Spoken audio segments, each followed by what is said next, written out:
Abra a sua Bíblia em 2 Pedro, capítulo 3, versículo 18. Segunda carta do apóstolo Pedro, o crescimento ideal da vida cristã.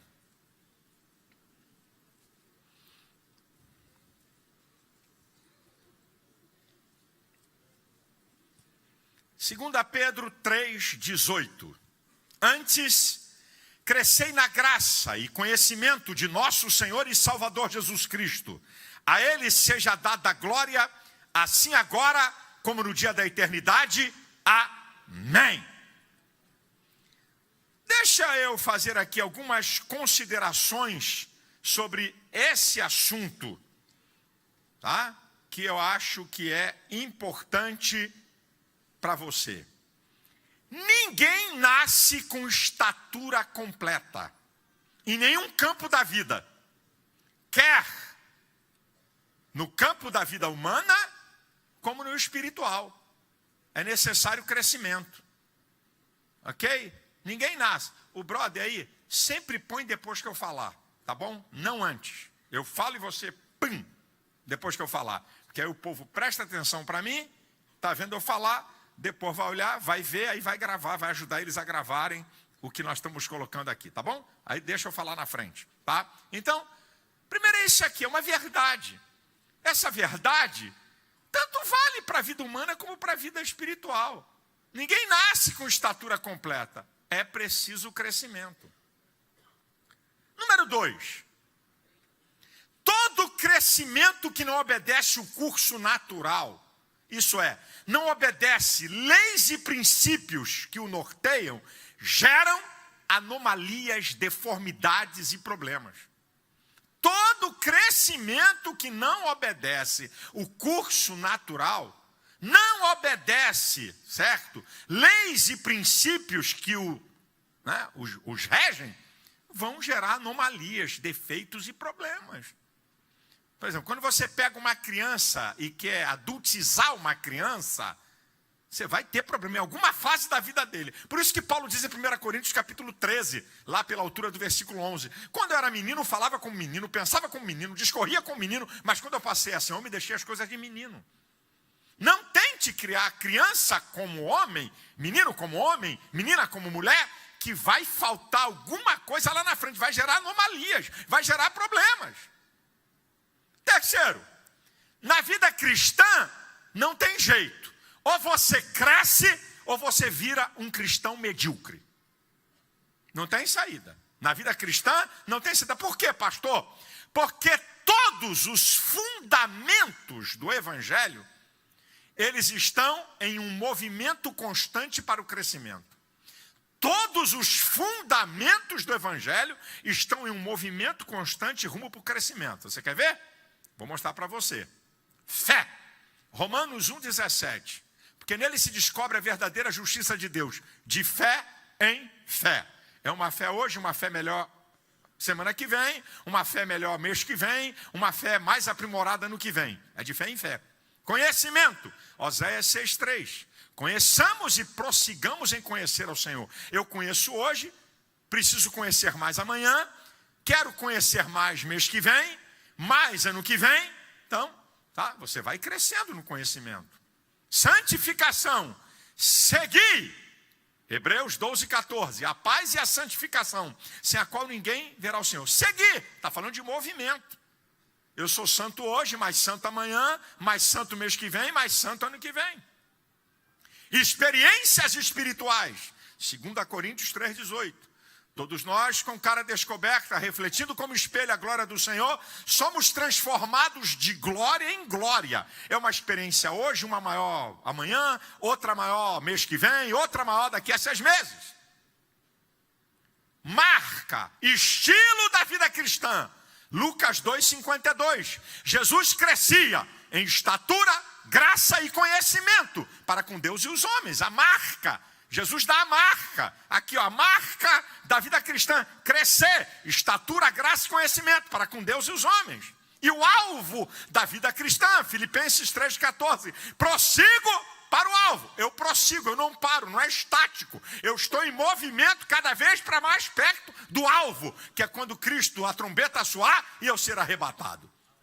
Então, todos os fundamentos do Evangelho estão numa ordem de movimento para o crescimento. Como é que você quer ser estático na vida cristã? Como é que você quer ser parado? Como é que você quer ficar travado naquilo que você aprendeu há 10 anos e acabou? Agora, presta atenção que eu vou te falar. O crescimento na vida cristã, ele trabalha numa área muito fundamental, a área do preventivo. O que é preventivo? Evitar dano, evitar o mal. Aquilo que as mulheres vão no ginecologista para evitar o câncer de mama, o câncer no colo do útero, e aquilo que os homens adoram ir no urologista, certo? Para evitar o câncer de próstata, e a partir de 40 anos é obrigada a ir lá. Viu, filho? Já fez 40? Procure o doutor, leve flores para ele, tá? Procure o doutor, porque depois dos 40 não tem mamãe me chora, não brinque com isso. Estou dando um dado aqui de um dos maiores urologistas do estado, cara com trabalhos internacionais, chefe de cadeira na universidade, que é meu urologista. Ele fala: pastor, ele perguntou assim para mim: quantos pastores o senhor tem na sua organização? Eu falei: aproximadamente 500. Ele falou: aproximadamente 500 que o senhor tem? Então o senhor faça o seguinte, divide por 6. Olha o que esse cara falou para mim, eu ganhei até um susto. Ele falou: divide por 6 é o número de pastores que o senhor tem com algum problema de próstata. Não câncer, mas algum problema de próstata. É um número incrível. Então, você faz o preventivo para quê? Para evitar problemas. Certo? Para evitar problemas. E a mesma coisa é você crescer na graça. Olha o que o texto diz no versículo 18. Antes de alguma coisa. Antes, crescei na graça e no conhecimento de nosso Senhor Jesus Cristo. Antes de quê? Aí você tem que ir no versículo 16 e 17. Que é a conclusão que está no 18. Antes de quê? Versículo 16 em síntese. Antes que você seja envolvido pela sua própria heresia. Antes que você deturpe a palavra pela falta de conhecimento e de graça. Versículo 17. Antes que você seja envolvido pela heresia dos outros. Então, antes que você seja envolvido pela sua própria heresia ou pela heresia dos outros, cresça na graça e no conhecimento de nosso Senhor Jesus Cristo. É um preventivo para você não ser envolvido por heresias, por movimentos heréticos. É você crescer na graça e no conhecimento. Porque na verdade, meu irmão, se você não crescer na graça e no conhecimento de maneira uniforme, olha o que pode gerar. Tem gente que cresce na graça, mas não cresce no conhecimento. Que tipo de cristão é esse? Menino. Está na Bíblia. Menino.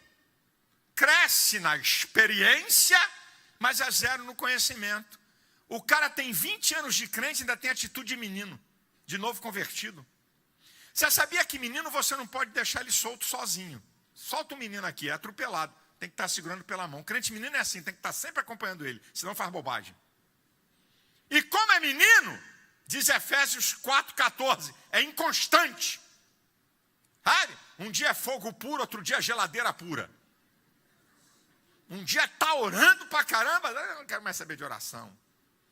Um dia está na igreja, outro dia está fora. Por quê? Porque cresce na graça, mas não cresce no conhecimento, vira menino. Agora tem outro crescimento deformado. É que tem outros que crescem no conhecimento, mas não crescem na graça. Sabe de que marca esse cristão? Carnal. Sabe tudo, entende tudo, mas não pratica nada. Sabe tudo de santificação, mas não pratica a santificação. Entende tudo sobre contribuição, mas não tem fé para dar. Esse tipo de gente, ele quer exercer controle sobre os outros. Ele conhece, mas não tem fé. E a fé daquele que não conhece tanto quanto ele o incomoda. Por isso que você vê gente na internet, é crente, metendo o pau em oferta, metendo o pau em contribuição. Por quê? É carnal. Ele entende, mas não tem fé. E a Bíblia diz em Colossenses 2,18, ninguém vos domina, é seu bel prazer. Cuidado. Agora tem um outro tipo. Não cresce na graça e também não cresce no conhecimento. Sabe que tipo de cristão é esse, a marca? Fraco. 2 Coríntios 8,7 diz que a consciência desse pode ser induzida. 2 Coríntios 8,9 diz que ele fica escandalizado com qualquer coisa. 2 Coríntios 8,10 diz que a consciência dele pode ser dominada. Romanos 14,1 diz que esse que é fraco é enfermo na fé. Fica doente. Qualquer coisa cai. Qualquer coisa vive em pecado. Então, querido, qual é a questão da vida cristã? É o crescimento ideal. Isto é crescer na graça e no conhecimento de maneira uniforme. Porque eu e você precisamos entender isso. Com a graça, você experimenta o mundo de Deus. Com o conhecimento, você entende o mundo de Deus. Você precisa crescer na graça para ter a experiência do mundo de Deus na tua vida. O poder do evangelho na sua vida. Mas você precisa crescer no conhecimento para você entender o mundo de Deus. Então agora, eu vou perguntar e vou te dar os elementos para você crescer na graça e no conhecimento. Quem quer crescer na graça e no conhecimento aqui? Quem é que quer? Quem quer? É um amém muito fajuta.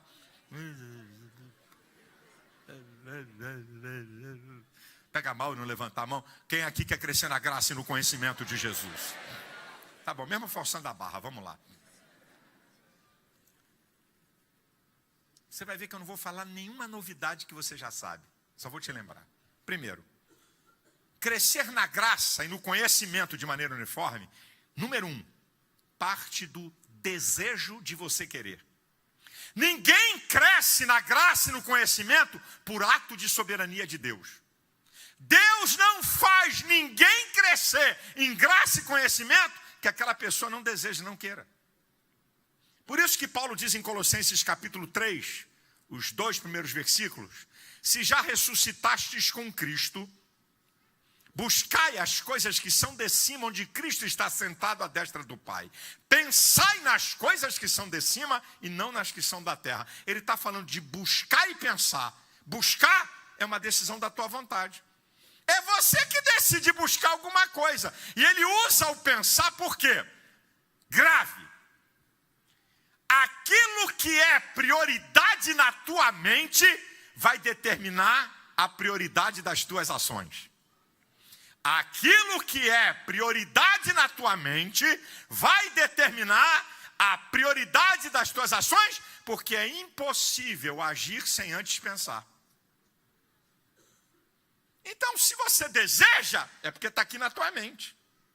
Se você deseja, é porque você pensa nisso. Isso é prioridade. Eu desejo crescer na graça e no conhecimento.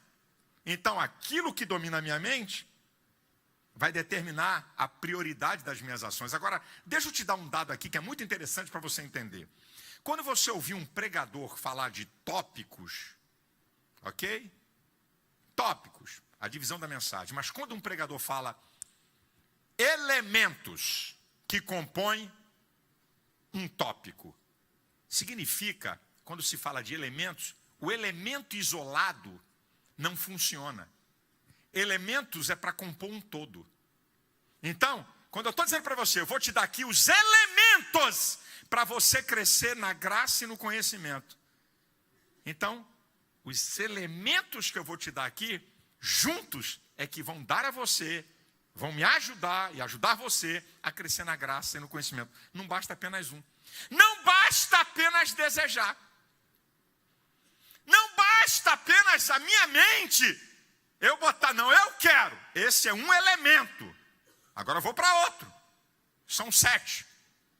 Eles juntos é que vão determinar você crescer na graça e no conhecimento. Número 2. Busca de conhecimento com intelecto. Meditação na palavra de Deus. Olha o que eu estou usando. Eu não estou falando de ler a palavra. Bíblia não se lê. Bíblia se medita. Meditar é pensar, analisar, inferir, buscar. Vai ver se usa a palavra ler, a minha palavra. Salmo 1. Antes tem o seu prazer na sua lei, e na sua lei medita. Quando Deus dá instrução para Josué, medita no livro dessa lei, para fazer conforme tudo quanto nele está escrito. Meditar, pensar, analisar, inferir. Se você quer crescer na graça e no conhecimento, você tem que meditar na palavra, busca de informação com o intelecto, igual fez Daniel. No capítulo 9, Daniel diz lá, eu, pelos livros, entendi o que Deus tinha falado com o profeta Jeremias. O que foi? Busca de informação com o intelecto. Rapaz, esse negócio é tão doido. Já falei aqui para vocês, vou repetir. Crente fazendo voto para ler a Bíblia. Eu fiz um voto que eu tenho que ler um capítulo da Bíblia por dia. Lê. E aí vai ler. Ih, rapaz, 11h50 aí. Caramba, vão dar meia-noite, eu não li, então deixa eu ler. Aí ele vai ler. Porque ele fez o voto, que tem que ler um capítulo da Bíblia por dia, aí ele vai ler 2 Pedro 3:8. 2 Pedro 3. Amados, escrevemos na segunda carta anos, só para que lembrasse da vossa palavra, primeiramente foram ditas pelo profeta, sabendo primeiramente que nos últimos dias nós cansamos dizendo que está promessa. Isso aqui é leitura dinâmica. Não funciona porcaria nenhuma.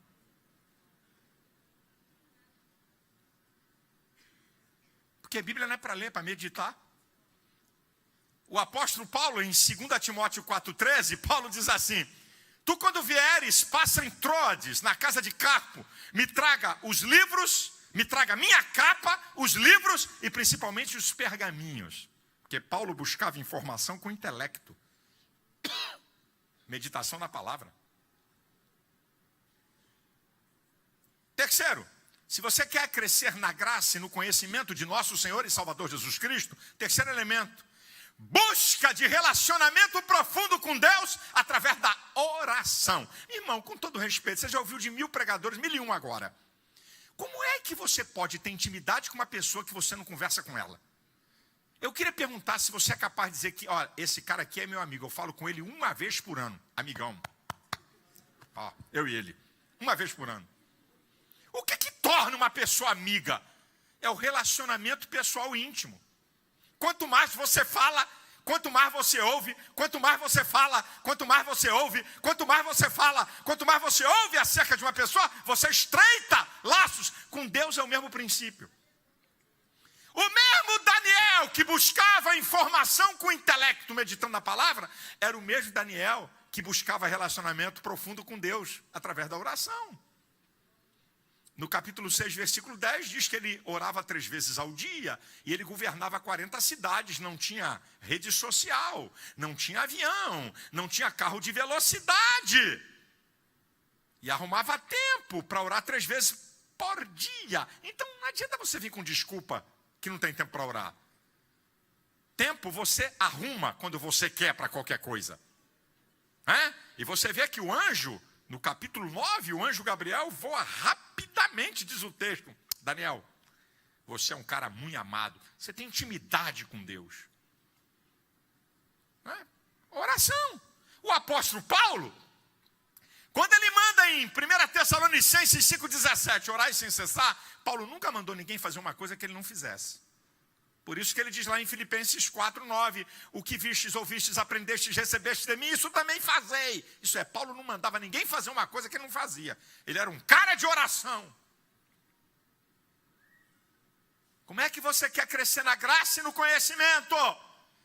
Sem você falar com Deus, sem conhecer a Deus, sem Ele se manifestar a você, sem você ter intimidade com Ele. Essa agora é que você já ouviu eu falar aqui, um dia desse eu estava falando, tá? Para você crescer na graça e no conhecimento. O que vocês estão fazendo hoje? Está aqui na casa de Deus. Eu vou citar aqui, vocês já ouviram falar do Salmo 27,4, o Salmo de Davi. Uma coisa pedi ao Senhor e a buscarei, que eu possa morar todos os dias na casa do Senhor. Primeiro, para contemplar a formosura do Senhor, adoração e louvor, graça, e aprender no seu templo, conhecimento. Olha lá, Davi está falando que o culto tem que ter a graça, a experiência para contemplar a formosura do Senhor. Está falando de intimidade com Deus, está falando de adoração, está falando de louvor. E para aprender no seu templo. Hoje aqui nós temos uma série de pregadores top na ADVEC. Gente que prega melhor do que eu e vocês já sabem disso, né? Estavam eles aqui todos na ceia de manhã, né? Essa turma de pregador que vive do evangelho, né? Não só prega em ADVEC, prega em tudo que é lugar no Brasil. Eles estavam, 95% deles estavam aqui. Aí eu disse para eles aqui: a questão não é a unção do pregador. Não é isso. É o que ele está instruindo com a mensagem. A mensagem não é só para você sentir: rapaz, que culto, meu Deus, pegou fogo em tudo. Vem cá, o que ele pregou? Não sei, mas eu sei que foi quente. Não, mas vem cá, não teve uma coisa assim que você... Não, você olha, rapaz, eu senti um arrepio. Eu fiquei arrepiado o tempo todo. Rapaz, foi muito poder. Mas sabe, o que você... Não pode, irmão. O culto não pode ser só para contemplar a formosura do Senhor. Você tem que aprender no templo. Você tem que crescer na graça. E tem que crescer no conhecimento.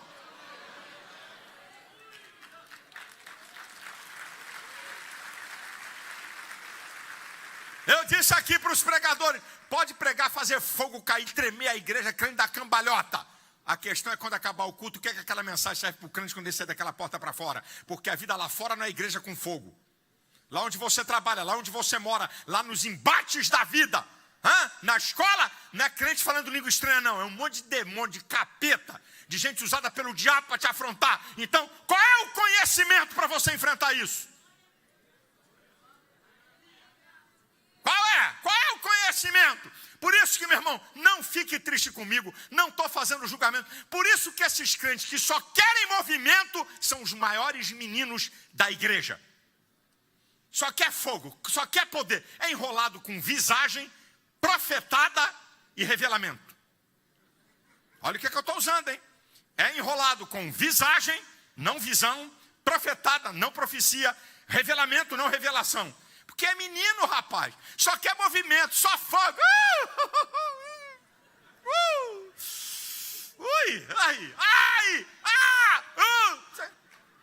O que mais?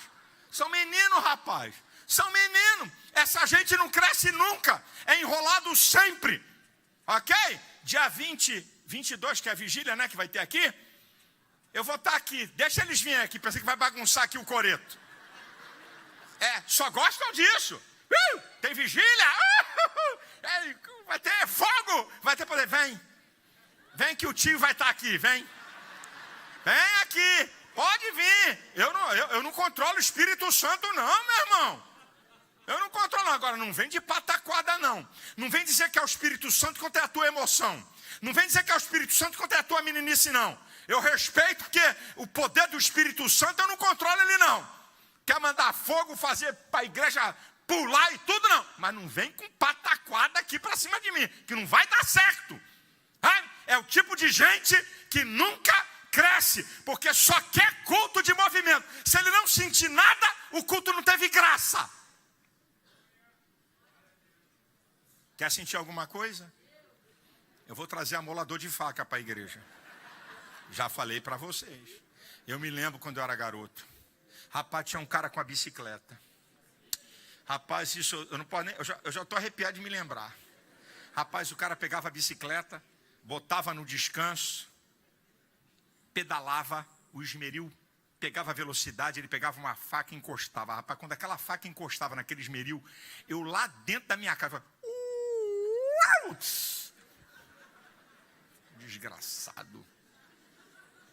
Rapaz, era para chamar as vizinhas, para molar faca.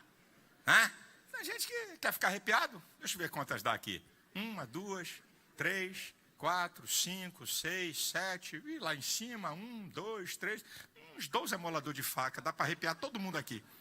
Conversa fiada, rapaz. Sabe de arrepiado, rapaz? Tem que crescer na graça e crescer no conhecimento. O que faz crescer na graça e no conhecimento? Um outro elemento. Relacionamentos interpessoais. Querido, por que a igreja é comparada a um corpo? Você já ouviu falar tantas vezes, corpo é um conjunto de membros interdependentes. Nenhum membro do corpo sobrevive fora dele. Transplante tem hora para tirar o órgão, o membro e transplantar, senão apodrece. É de vital importância para o sustento espiritual você ter relacionamento com outros membros. E tem mais um dado, que está lá em Provérbios 18:1. Aquele que se isola se torna um verdadeiro ignorante.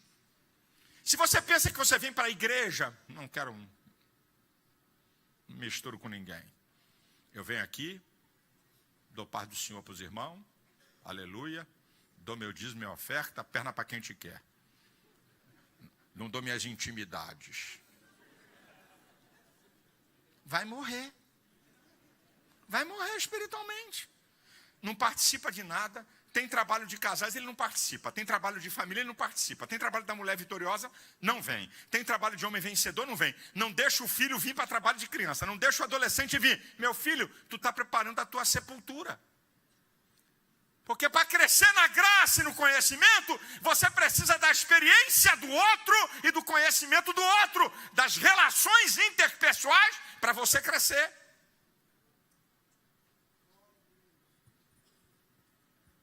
Como é que você quer crescer na graça e no conhecimento? Mais um elemento. Para você crescer na graça e no conhecimento, pregar o evangelho. Por que, pastor? Falar de Jesus. Quando você prega o evangelho, você tem experiências do poder do evangelho. Você vê gente aceitar Cristo, você vê gente curada, você vê gente salva, gente liberta. Aí o que acontece? Você quer buscar mais conhecimento para poder pregar e para poder ter experiência. Então você prega, tem experiência, você quer mais conhecimento. Você tem mais conhecimento, quer pregar e ter experiência. É igual aquela propaganda, Tostines vende muito porque é fresquinho ou é fresquinho porque vende muito?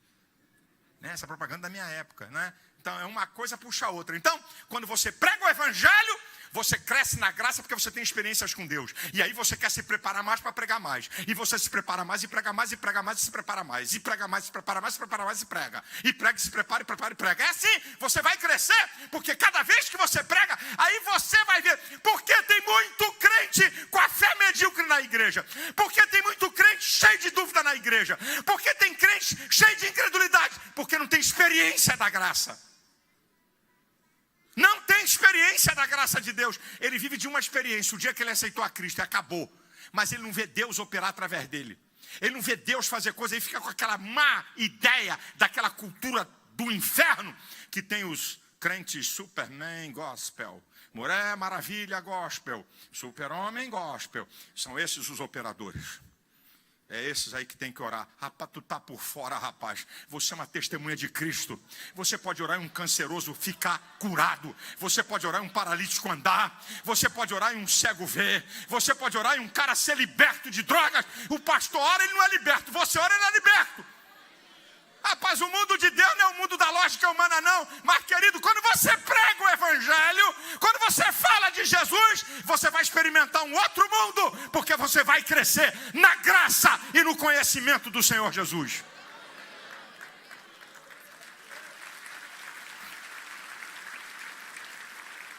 O sétimo elemento que compõe esse todo, você tem que desejar, você tem que buscar informação com o intelecto.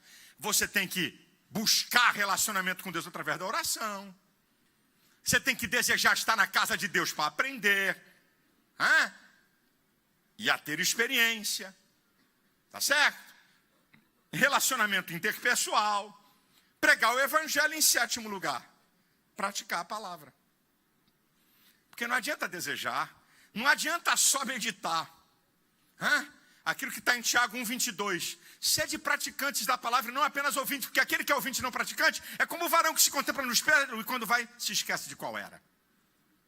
Você tem que praticar. Quando você pratica, você tem a experiência, que é a graça, e você tem o conhecimento. Quando você pratica a palavra. Porque esse é o livro, o único livro no mundo que o autor está presente sempre. É o único livro do mundo. Então, quando você lê e pratica, porque a Bíblia não é compêndio filosófico. A Bíblia não é compêndio teórico. A Bíblia é a palavra de Deus prática para a regra e vida do cristão. Quando eu coloco em prática a palavra de Deus, eu tenho experiência do mundo de Deus e eu tenho conhecimento do mundo de Deus. E quando esses elementos interagem na minha vida, eu tenho o crescimento ideal da vida cristã. Lembrar para você lembra? Tem gente que cresce na graça e é zero no conhecimento. Marca, crente menino. Tem gente que cresce no conhecimento, mas é zero na graça. Marca, crente carnal. Tem gente que não cresce nem no conhecimento e também não cresce na graça. Marca, fraco. E aquele que cresce na graça e no conhecimento de maneira uniforme, crente forte. Crente forte. Crescer na graça e no conhecimento de nosso Senhor Jesus Cristo de maneira uniforme gera crente forte. Vamos ver as características do crente forte. Agora deixa eu dizer uma coisa para você entender isso.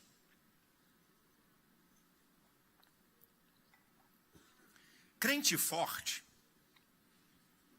de vez em quando, olha a diferença que é.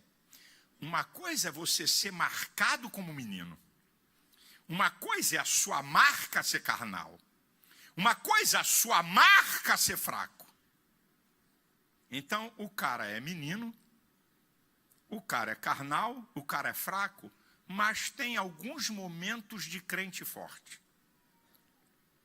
Outra coisa é você ser um crente forte, e como você tem uma natureza pecaminosa, de vez em quando, mesmo crente forte, tem alguns momentos de menino, alguns momentos de carnal e alguns momentos de fraco. Porque enquanto a gente estiver nesse corpo presente, ninguém vai ser forte 100% a vida toda. Você tem que entender isso. Mas a marca, aquilo que é a maior força, aquilo que é o mais importante, aquilo que é a marca do estilo de vida, é ser crente forte. Então vamos ver as características do crente forte. Vê aí, vê se você passa no teste. Tá? Por favor, que eu não vou perguntar aqui. Tem algum crente fraco aqui? Levanta a mão, fica frio. Tem algum crente carnal aqui? Tem algum crente aqui? Menino? Não vou perguntar nada. Tem algum forte? Aleluia! Os fortes, aleluia! Fica tranquilo.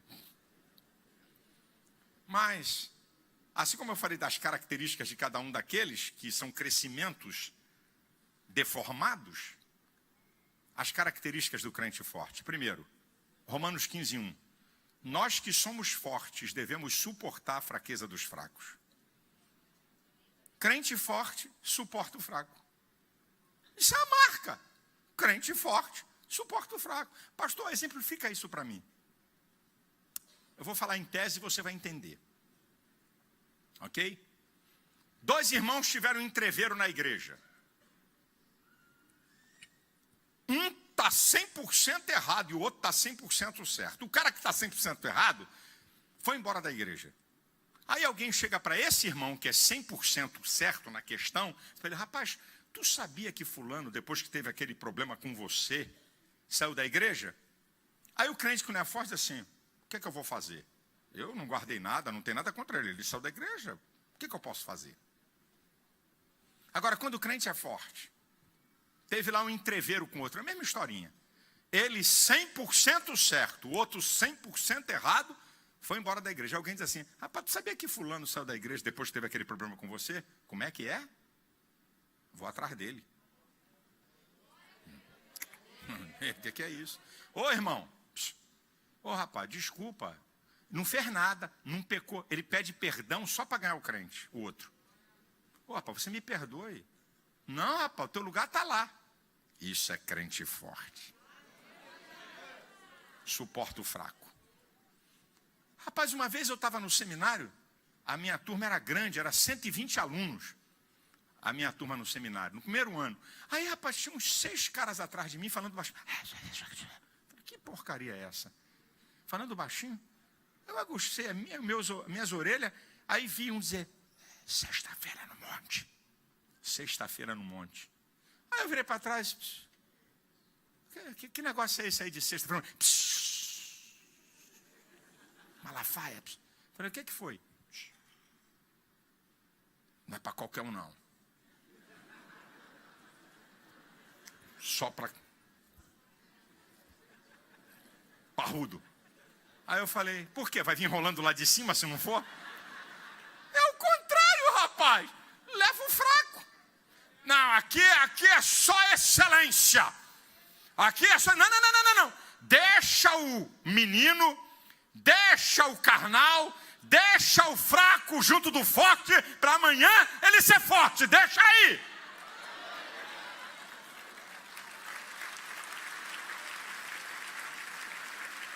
O mesmo Paulo que classifica crente, menino, crente carnal e crente fraco, não mandou nenhum deles embora.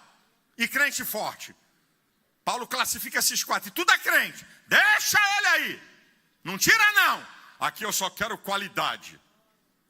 Uma vez eu vi um pastor dizer isso. Eu falei, Só quer qualidade? Quem vai pagar teu salário, ô panaca? Só quer qualidade? Fica com meia dúzia aí. Eu quero ver quem vai bancar a igreja. Deixa todo mundo aí. Deixa fraco, deixa carnal, deixa menino, deixa que ele vai ouvir a palavra, interagir com o que é forte, daqui a pouco ele é forte também. Marca do crente forte. Eu troquei a posição, agora que eu vou falar a primeira, viu filho? Agora me veio aqui na minha memória. Marca do crente forte, esse é o segundo, mas agora eu vou citar o primeiro que eu botei como segundo. Ele tem um discernimento espiritual superior. O crente forte vê o que ninguém vê, entende o que ninguém entende, percebe o que ninguém percebe. Não estou falando de cultura, não estou falando de faculdade. Não estou falando nada disso não. Hebreus 5,14 diz, o alimento sólido é para os perfeitos, os quais, em razão do costume, têm os seus sentidos exercitados, tanto para discernir o bem como o mal. Olha a linguagem do escritor aos Hebreus. O alimento sólido é para os perfeitos, é para os fortes. Os quais, em razão do costume, está acostumado a comer angu, mocotó, certo? Nessa negocinho de pastelzinho, Big Mac. Não. É sustância. Não, é isso. E quais, em razão do costume, acostumado com coisa forte. Tem os seus sentidos exercitados, tanto para discernir o bem como o mal. Isso, meu irmão. Aí, o crente forte... Está aqui para, ai meu Deus, é psicológico, é emocional. Eu disse, negativo, é espiritual. Não é nada disso, não é nada disso. Tem capeta no meio. Ou então ao contrário, olha, é demônio. Ele diz, não é demônio não, pode mandar para o psicólogo. Não tem nada de demônio. Está com um problema emocional, ele precisa resolver um problema emocional. Esse é crente forte, ele vê lá na frente. Ele discerne. Marca do crente forte. Agora eu gosto dessa terceira. Marca, que é características do crente forte. Diz lá 1 Coríntios 10, 24. Cada um busca o interesse do outro e não propriamente o seu.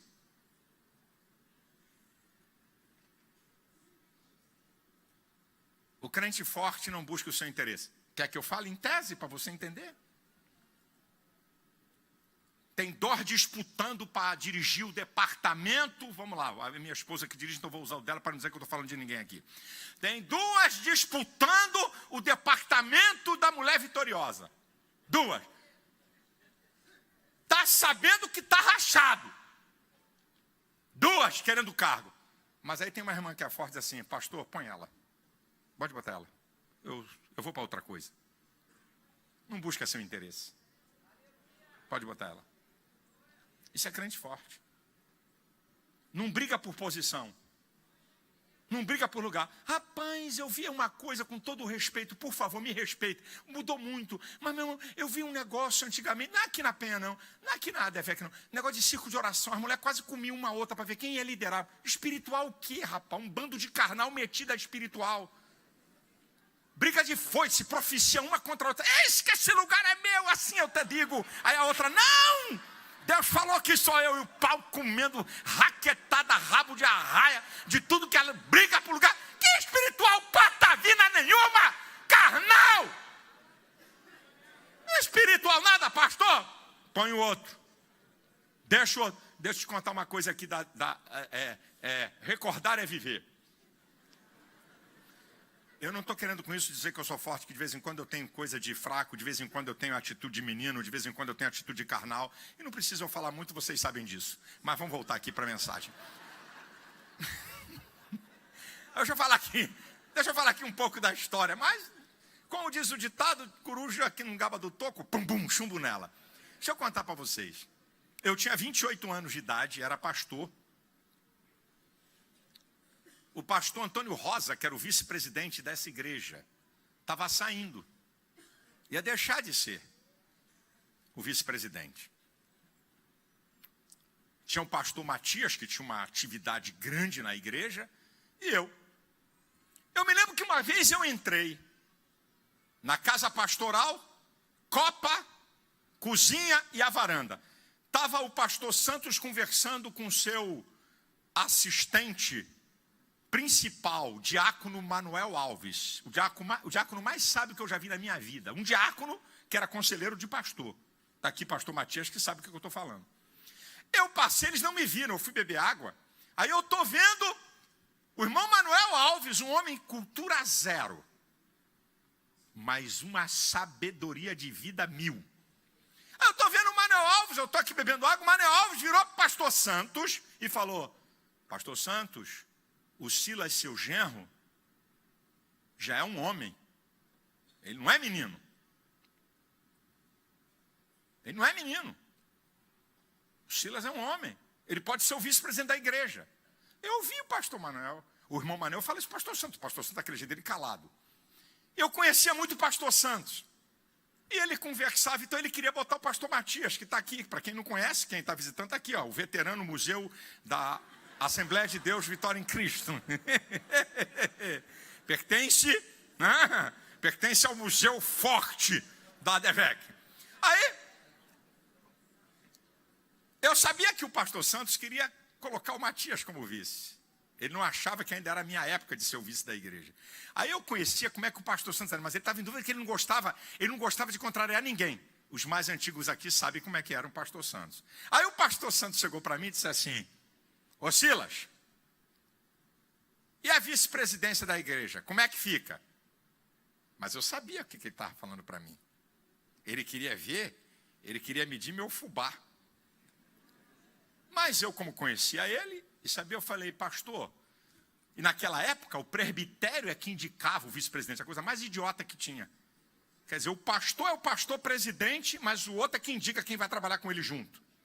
Isso é um cargo que tem a ver com o pastor. Eu sempre achei, não. O vice-presidente é um cargo junto do pastor. Aí eu disse assim para o pastor Santos, na mesa lá, da copa dele. Eu falei: pastor Santos, eu quero quem o senhor quer. Eu quero quem o senhor quer. O senhor quer o pastor Matias? Então, eu também quero o Matias. Se o senhor quer o pastor Matias.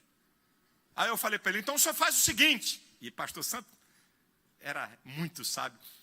Aí ele disse: o senhor faz o seguinte, o senhor abre a reunião e deixa que eu fale. É muito bom, muito bom, muito bom. Porque ele não queria segurar pipi nenhum. A reunião de obreiro tinha gente a favor do Matias. O Matias sempre teve uma atuação grande na nossa igreja. Um veterano obreiro. E tinha gente a meu favor. Aí estava um burburinho na reunião. Como é que ia ser? Eu tenho uma memória razoável. O pastor Santos abriu a reunião. Eu pedi a palavra. Se o Matias lembrar disso, não sei. Eu pedi a palavra. Fui o primeiro. Pastor, a palavra. E o pastor Santos chegava e dizia: irmãos, pastor Antônio Rosa vai deixar de ser o nosso vice-presidente. E os irmãos aqui. Eu queria ouvir os irmãos. Não é? Quem é que vai ser? Aí eu, primeiro pastor, a palavra. Eu falei: irmãos, aí eu aproveitei e defendi minha tese. Falei: irmãos, na minha opinião, o vice-presidente, quem tem que escolher é o pastor da igreja. Ele é que sabe com quem ele quer trabalhar. E o pastor Santos quer que o pastor Matias seja o vice-presidente da igreja. Eu apoio. Acabou ali. Encerrou ali. Acabou. Agora, olha só que coisa interessante. Quando eu tinha 24 anos, um ano de consagrado, eu estou falando há quase 36 anos atrás, numa reunião de obreiros, antigamente na Honório Bicalho, se botava a mesa embaixo, e o pastor dirigia não do púlpito, o púlpito pequeno atrás, quem conhece a Honório Bicalho, os obreiros sentados e o pastor dirigia. Aí teve lá um entreveiro, lá, E eu vinha, imagina, hoje eu sou essa calma toda, você imagina eu com 24 anos. Você não imagina, você não sabe o que era isso. Eu era da pá virada mesmo, eu botava para ferver com força. Aí eu nunca me esqueço, o pastor Antônio Rosa, que também foi um grande obreiro, um amigo do pastor, certo? Um homem fiel. O Antônio Rosa, eu tinha 24 anos de idade, ele se levantou e disse: ô Silas, vai mais devagar. Eu tinha 24 anos. Pastor Antônio Rosa, na Honório Bicalho: ô Silas, vai mais um pouco devagar, porque um dia você vai sentar na cadeira do pastor Santos. 36 anos. Pastor Matias foi vice-presidente da igreja, não tivemos nenhum problema, não tinha divisão, não tinha racha, serviu o pastor Santos da melhor maneira possível. Depois de anos e anos, o pastor Matias, como vice-presidente, aí já tinham muitos aqui na reunião. Pastor Santos chegou numa reunião de obreiros e disse: eu e o Matias estamos ficando velho. Você lembra disso, né, Matias? Eu e o Matias estamos ficando velho. Eu vou botar o Silas como vice-presidente, porque se amanhã acontecer uma coisa aqui na igreja, não tem problema, tem sucessão. O pastor declarou, com a sua boca, que eu ia sucedê-lo. Matias não brigou, foi vice-presidente uns 12 anos pelo menos, que eu me lembre, do pastor Santos. Na hora, ele teve que sair, na hora certa, certo? Continua aqui trabalhando comigo, vale mais do que uns 10 caras novos mais ou menos, mesmo com seus 80 de idade, quase nos 90 rabachaias, tá certo? O pastor Santos, ninguém brigou, ninguém discutiu, e hoje eu sou o pastor de vocês.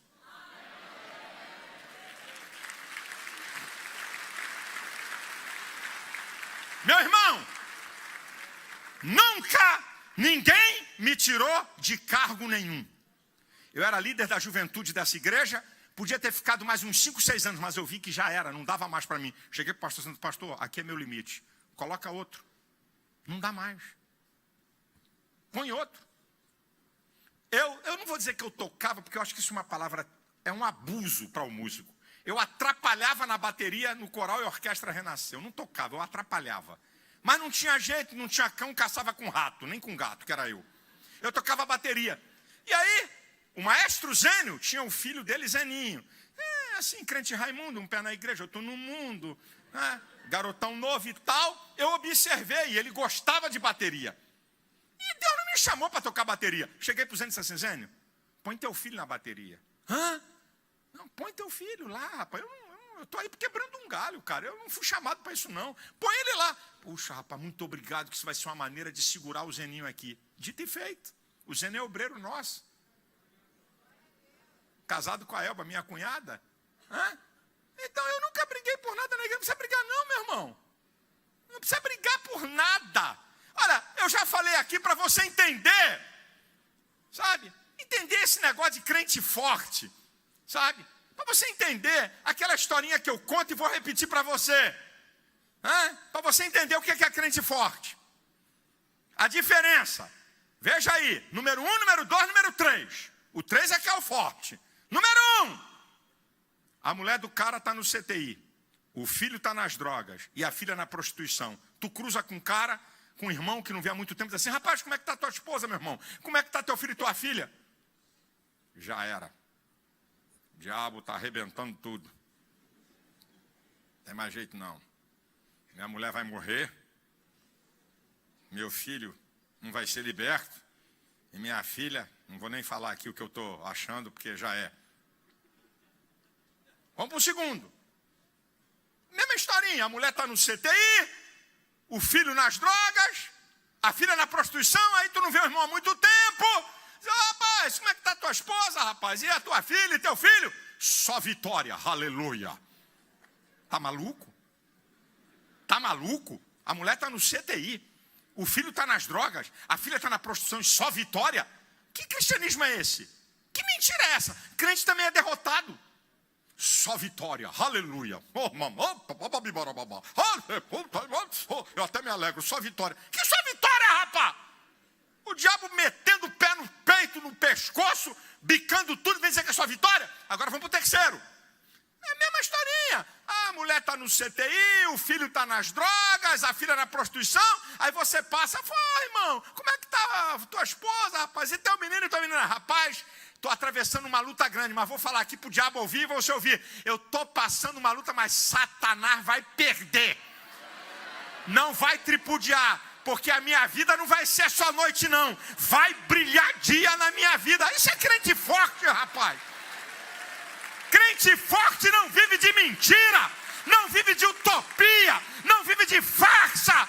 Ele sabe que o pau está quebrando, ele sabe que é tribulação, mas ele acredita na vitória, ele acredita que Deus vai agir, ele acredita que a porta vai ser aberta e que o milagre vai acontecer. Você não precisa demonstrar que é crente forte com palavra para mostrar para o outro, não. Crente forte não foge da realidade. Encara, a coisa está feia para o meu lado, me ajuda em oração aí. Agora o outro, está orando por mim? Está orando por mim? Está orando por mim? Ele não ora porcaria nenhuma. Está orando por mim? Está orando por mim? Ah, vê se eu estou na esquina, rapaz, vai plantar batata? Está orando por mim? Tá orando... Você não sabe, o irmão não sabe da luta que eu estou enfrentando. Essa conversa, rapaz, todo mundo enfrenta a luta. Todo mundo enfrenta a luta, todo mundo enfrenta a adversidade, todo mundo tem problema, uns mais, outros menos, é bem verdade. Mas crente forte não vive resmungando pelos cantos, não vive murmurando pelos cantos, sabe? Porque crente forte tem uma outra característica. Crente forte tem uma outra característica muito interessante. Sofre, padece, suporta tudo sem perder a postura e a fé. Isso é crente forte, igual a Paulo. Olha, a gente não presta atenção que Paulo diz em 2 Timóteo 1,12. Por cuja causa padeço e não me envergonho. O que Paulo está falando? Imagina, um homem que operava milagres. Um homem de poder e autoridade. Um homem que levava os lenços e as pessoas eram curadas. Um homem poderoso. Ressuscitou gente. Curou enfermos e passava por lutas, por derrotas, passava por perseguição, era preso injustamente. Aí ele está dizendo, por cuja causa padeço e não me envergonho, porque eu sei em quem eu tenho crido e que é poderoso para guardar o meu depósito até aquele dia. Isso é crente forte, meu irmão. Isso é crente forte.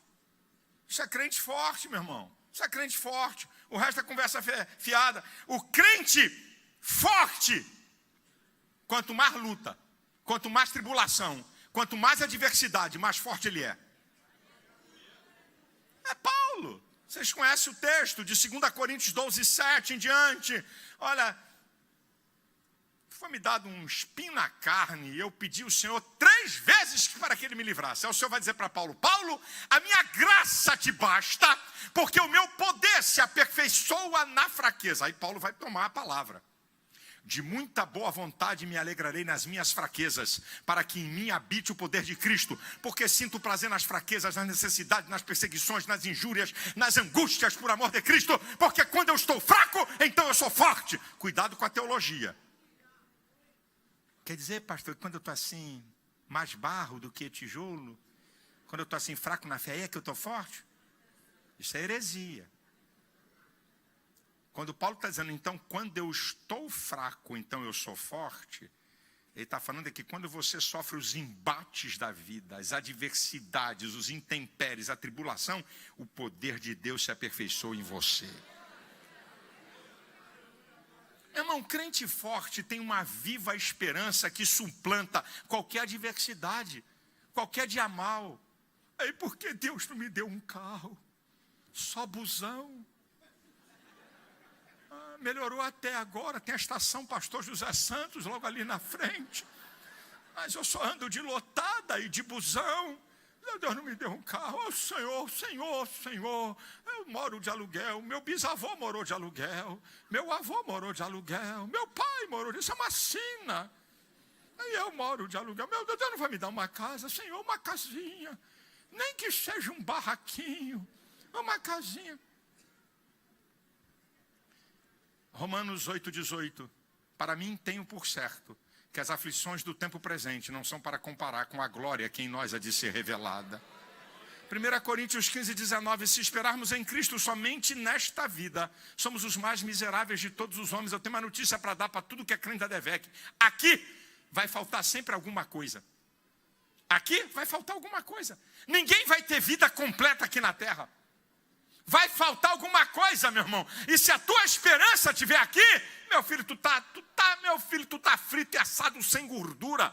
Aqui falta alguma coisa, mas eu tenho certeza que um dia Ele vai limpar dos nossos olhos toda lágrima. Não vai haver morte, não vai haver dor, não vai haver sofrimento, não vai ter falta de nada. Eu vou botar meu pezão nas ruas de ouro e de pedras preciosas. Oh, essa é a minha viva esperança, crente forte.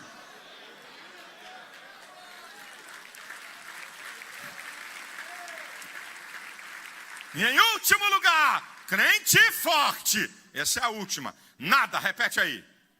Mais uma vez. Mais outra. Nada, absolutamente nada o separa de Deus.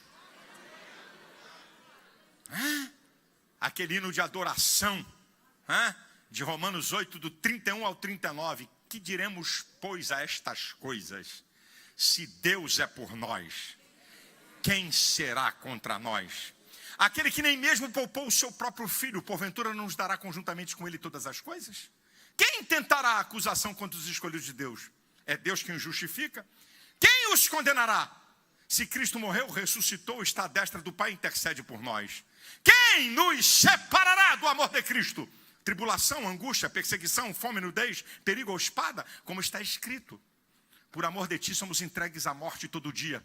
Fomos reputados como ovelhas para o matadouro, mas por todas essas coisas somos mais do que vencedores. Porque eu estou certo que nem a morte, nem a vida, nem anjos, nem principados, nem potestades, nem o presente, nem o porvir, nem a altura, nem a profundidade, nem nenhuma outra criatura poderá nos separar do amor de Deus que está em Cristo Jesus, nosso Senhor. Crente forte.